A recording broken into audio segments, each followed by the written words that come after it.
Let's be candid here. How often are you looking at your phone before getting out of bed? The constant pull of your attention to the needs of others, leaving you drained before you've even had a chance to think. In a world full of distractions, it can feel impossible to take control of your day. But with the right systems in place, it's actually pretty easy to master your mornings. Journaling has given me that power over my impulses and has radically changed how I approach my mornings. Today, I'll share the strategies I learned from prolific authors like Ryan Holiday and Cal Newport to build a daily journaling routine that I've been consistent with for over a year now. Before learning about these strategies, I was never able to stick with journaling. I would constantly start and stop, leaving large gaps in my records. I wouldn't know what to write about or why it even mattered. Eventually, I would lose sight of the purpose and let the habit die before seeing any of the benefits journaling has to offer. Now, journaling fuels my entire creative process and allows me the freedom to explore my ideas. It helps me learn concepts faster and explore insights, giving me the space needed to think clearly. Mornings that used to be wasted scrolling my phone are now spent preparing my mind for the day ahead. Ryan Holiday, best-selling author of The Obstacle is the Way, has kept a consistent journaling habit for many years by taking advantage of the morning hours. In a video, he said, "I wake up, I don't touch my phone, I spend some time outside with my kids, and then the next thing I do is sit down with my journals." Ryan built his career writing about Stoic philosophy and learned about the power of a morning journaling routine by studying the Stoic Roman Emperor Marcus Aurelius. Marcus valued the early hours of dawn, preparing his mind for the day with journaling sessions. His journal entries preserved in meditations reflect how the Stoics used the practice to master their minds and temper the stress of life's responsibilities. In one of his entries he wrote, "There is nowhere that a person can find a more peaceful and trouble-free retreat than in his own mind. So constantly give yourself this retreat and renew yourself." These men understood that mornings are a rare time during the day where you are free from the demands of the outside world. That is why one of the best ways to stay consistent is to journal first thing in the morning. It'll give you a sense of power over your life and control over your day.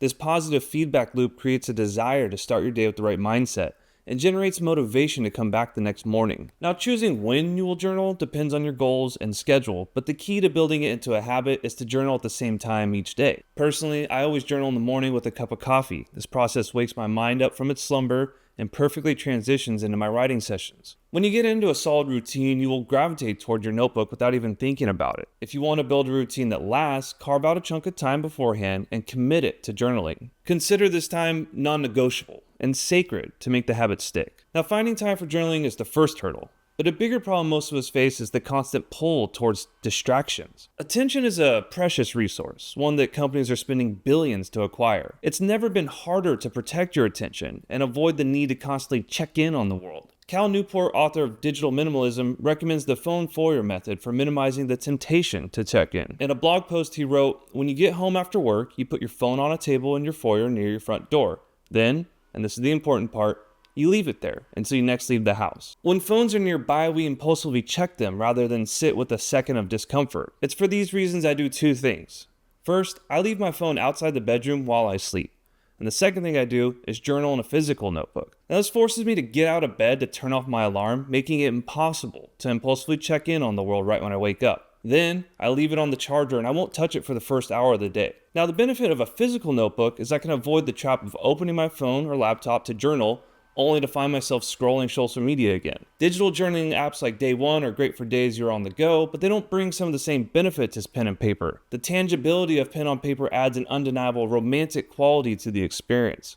The slower speed of writing by hand is more conducive to introspection, and seeing the pages of your notebook filled with entries creates a visual sense of progress to keep you motivated. This slower start to your morning will give you the space needed to feel in command of your day. If you prefer digital methods, then go for it. But I found the analog world to bring a level of peace unmatched by digital tools. Now, with distractions taken care of and a schedule for when you're going to journal, there's really only one question left. What are you supposed to write about? Now, this question has left me frustrated, annoyed, and feeling like I'm wasting my energy more times than I can count. Some people can endlessly write about their thoughts and feelings, but that definitely wasn't me when I first started journaling. And I know I can't be the only one. One of the most common reasons people give up on a journaling practice is because they just don't know what to say. This mental block prevents even more people from ever even giving journaling a chance. It can be uncomfortable to sit alone with your thoughts and easy to overthink about what you're writing about. Luckily, this is one of the easiest problems to solve. The cure to my journaling woes was to invest in a daily meditations book. These are books that contain an insight, quote, or a passage to reflect on for each day of the year.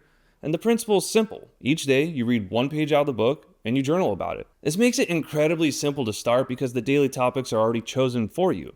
All you have to do is meditate on the subject and write your thoughts down. These could be personal experiences, objections, feelings, commentary, or even doodles. It truly doesn't matter. It's your journaling practice, so make it your own. This has the added benefit of creating a small reading habit and could lead to creative works of your own over time, if that's something you're interested in. Currently, I'm journaling through The Daily Laws by Robert Greene. His book Mastery had a tremendous impact on me, and I highly recommend The Daily Laws as a great resource to meditate on. Now, there are a ton of these daily style books out there for people with different interests. If Stoicism is your thing, then The Daily Stoic by Ryan Holiday is a fantastic option. If you're a creative of any type, then I highly recommend The Daily Pressfield by Stephen Pressfield. His book, The War of Art, had a massive impact on how I approach the creative process.